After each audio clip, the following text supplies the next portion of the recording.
Hello everyone, welcome back to the channel study with Radha. Guys, आज की इस video में हम डिस्कस करेंगे डीडीयू गोरखपुर यूनिवर्सिटी के एमकॉम सेकेंड सेमेस्टर के पेपर फाइनेंशियल मैनेजमेंट के कुछ इंपॉर्टेंट एमसीक्यूज़ को। गाइस, ये जो क्वेश्चंस होंगे आज के हमारे, वो क्वेश्चन आपके लिए बहुत ही ज़्यादा इंपॉर्टेंट है क्योंकि ये प्रीवियस ईयर क्वेश्चन पेपर से लिए गए क्वेश्चंस हैं। ठीक है, तो बहुत ही ज़्यादा इंपॉर्टेंट होने वाले हैं आपके एग्ज़ाम के रिगार्डिंग, तो आप इसको ध्यान से देखिएगा। ओके, सो स्टार्ट करते हैं। आज का फर्स्ट क्वेश्चन है हमारा, objective of financial management is, वित्तीय प्रबंधन का उद्देश्य है।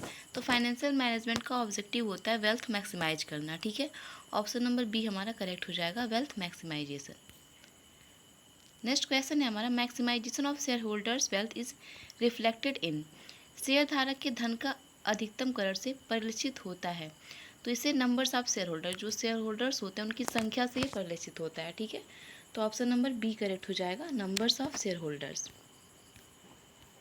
नेक्स्ट क्वेश्चन है हमारा, what is not a part of investment decision in financial management, वित्तीय प्रबंधन में निवेश निर्णय का भाग क्या नहीं है। तो कैपिटल बस्टिंग डिसीजन जो होता है वो इन्वेस्टमेंट डिसीजन का पार्ट नहीं होता है। ठीक है, तो ऑप्शन नंबर हमारा सी करेक्ट हो जाएगा, capital budgeting decision. Next question है हमारा, फाइनेंस फंक्शन इन्वॉल्व, वित्त समारोह में शामिल होता है। तो यहाँ ये पूछ रहा है कि फाइनेंस के जो फंक्शंस होते हैं यानी कि जो कार्य होते हैं उसमें क्या इन्वॉल्व होता है। तो यहाँ पे हमारा ऑप्शन नंबर डी एग्जैक्ट हो जाएगा correct, procurement and effective utilisation of funds, जो धन है उसको प्रभावी तरीके से उपयोग करना और उसकी व्यवस्था करना। ठीक है, तो ऑप्शन नंबर डी करेक्ट हो जाएगा। नेक्स्ट क्वेश्चन है हमारा, the objective of wealth maximisation takes into consideration, संपत्ति को अधिकतम करने के उद्देश्य को ध्यान में रखा जाता है। तो यहाँ पे करेक्ट आंसर होगा हमारा ऑल ऑफ द अबव, क्योंकि रिस्क रिलेटेड अनसर्टेनिटी और रिटर्न्स इसको भी ध्यान में रखा जाता है। टाइमिंग ऑफ एक्सपेक्टेड रिटर्न्स इसको भी ध्यान में रखा जाता है। सी कह रहा है हमारा अमाउंट ऑफ रिटर्न एक्सपेक्टेड, इसको भी ध्यान में रखा जाता है जब संपत्ति की अधिकतम करने की का अगर उद्देश्य रखा जाता है। तो नेक्स्ट क्वेश्चन है हमारा, which of the following is not a cash outflow for the firm, निम्नलिखित में से कौन सा फर्म के लिए नगद वहीवार्य नहीं है। तो यहाँ पे डिप्रिसिएशन जो है वो इसके लिए आउटफ्लो, फर्म के लिए आउटफ्लो नहीं है। ठीक है, और यहाँ पे ये फर्म के लिए आउटफ्लो क्यों नहीं है, क्योंकि यहाँ पे जो कैश है वो इनफ्लो होगा, आउटफ्लो नहीं होगा। नेक्स्ट क्वेश्चन है हमारा, market value of the firm is result of, firm का बाजार मूल्य निम्न का परिणाम होता है। तो ये फाइनेंसिंग डिसीजन का परिणाम होता है। ठीक है, नेक्स्ट क्वेश्चन है हमारा, time value of money explain that, पैसे का समय मूल्य बताता है। तो ये बताता है हमारा ऑप्शन नंबर ए कह रहा है, a unit of money receive today is worth more than the unit receive in future, आज प्राप्त धन की एक इकाई भविष्य में प्राप्त एक इकाई से अधिक मूल्य की है। ठीक है, तो ऑप्शन नंबर ए करेक्ट हो जाएगा। जो टाइम वैल्यू ऑफ मनी है वो हमको यही बताता है कि अभी जो वैल्यू है पैसे का वो भविष्य में इससे कई गुना ज़्यादा हो सकती है। नेक्स्ट क्वेश्चन है हमारा, time value of money facilitate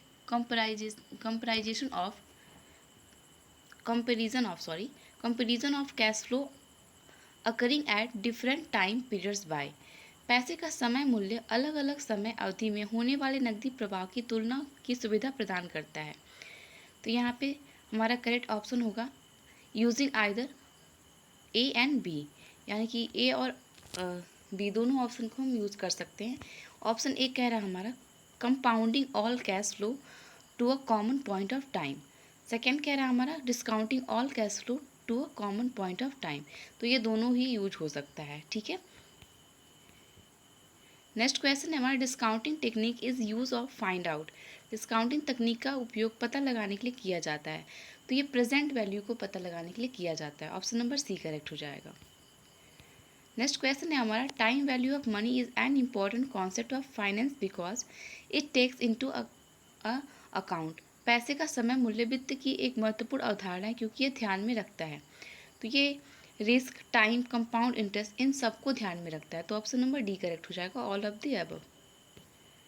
next question है हमारा, फाइनेंस फंक्शन इन्वॉल्व, वित्त समारोह में शामिल होता है। तो इसमें शामिल होता है हमारा procurement and effective utilisation of fund, निधि की खरीद और प्रभावी उपयोग। नेक्स्ट क्वेश्चन है हमारा वित्त के बाहरी स्रोतों में शामिल नहीं है। तो वित्त यानी कि जो हमारा एक्सटर्नल सोर्स ऑफ फाइनेंस है उसमें क्या इंक्लूड नहीं होता है। तो यहाँ पे हमारा रिटर्न अर्निंग जो है वो इसमें इंक्लूड नहीं होता है, ठीक है, क्योंकि यहाँ पे एक्सटर्नल रिसोर्सेज की बात हो रही है। नेक्स्ट क्वेश्चन है हमारा internal resource of capital are those that are, पूंजी के आंतरिक स्रोत वे हैं जो हैं। तो ये generated with in the business, जो बिजनेस के द्वारा बिजनेस के साथ ही इसको जनरेट किया जाता है। नेक्स्ट क्वेश्चन है हमारा capital bursting is a part of. तो जब कैपिटल बस्टिंग होता है वो इन्वेस्टमेंट डिसीजन का पार्ट होता है। नेक्स्ट क्वेश्चन है हमारा future value of annuity is, वार्षिकी का भविष्य मूल्य होता है। तो वार्षिकी का जो भविष्य मूल्य होता है यानी कि एन्युटी का जो फ्यूचर वैल्यू होता है वो less than annuity amount, annuity amount से कम होता है। नेक्स्ट क्वेश्चन है हमारा uh profitability index PI of 95 for project means that, किसी परियोजना के लिए 95 का लाभप्रदता सूचकांक का अर्थ है कि अगर किसी प्रोजेक्ट के लिए लाभप्रदता का सूचकांक 95 हो तो the project NPV is less than 1। तो उसको हम क्या मानेंगे कि जो प्रोजेक्ट है उसकी NPV लेस देन 1 है, ठीक है। तो ऑप्शन नंबर C करेक्ट हो जाएगा। नेक्स्ट क्वेश्चन है हमारा कैपिटल डिसीजन आर, पूंजी निर्णय है।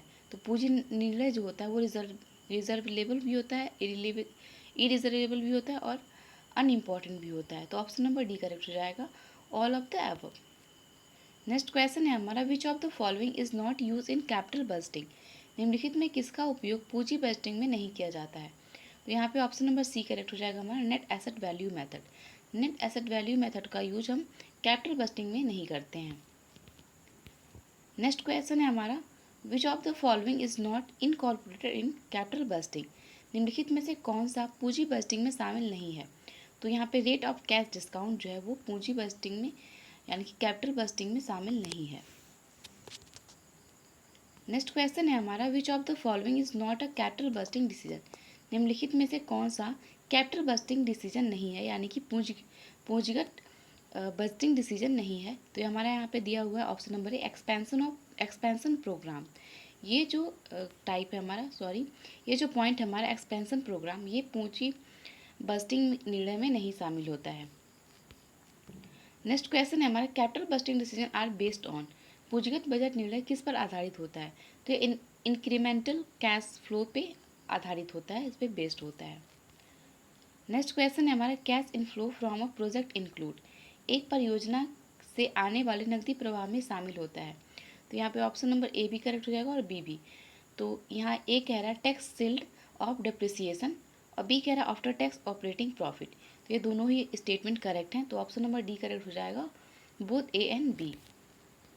नेक्स्ट क्वेश्चन है हमारा the net initial investment in divided by uniform increase in future cash flow to calculate, शुद्ध प्रारंभिक निवेश की गणना करने के लिए भविष्य में नकदी प्रवाह में एक समान वृद्धि में विभाजित किया जाता है।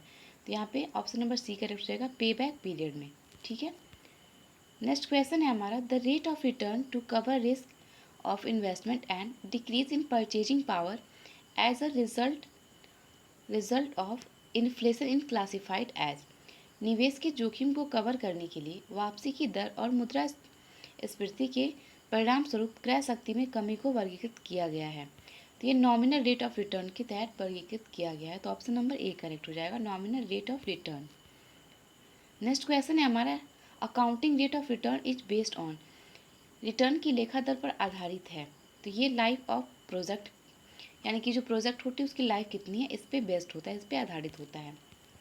नेक्स्ट क्वेश्चन है हमारा which of the following is a risk factor of capital budgeting, निम्नलिखित में से कौन सा पूंजीगत बजट में जोखिम कारक नहीं है। तो यहाँ पे करेक्ट ऑप्शन होगा हमारा all of the above. Next question है in risk adjusted discount rate method the normal rate of discount is, जोखिम समायोजित छूट दर पद्धति में छूट की सामान्य दर होती है। तो ये इंक्रीज होती है यानी कि बढ़ती है।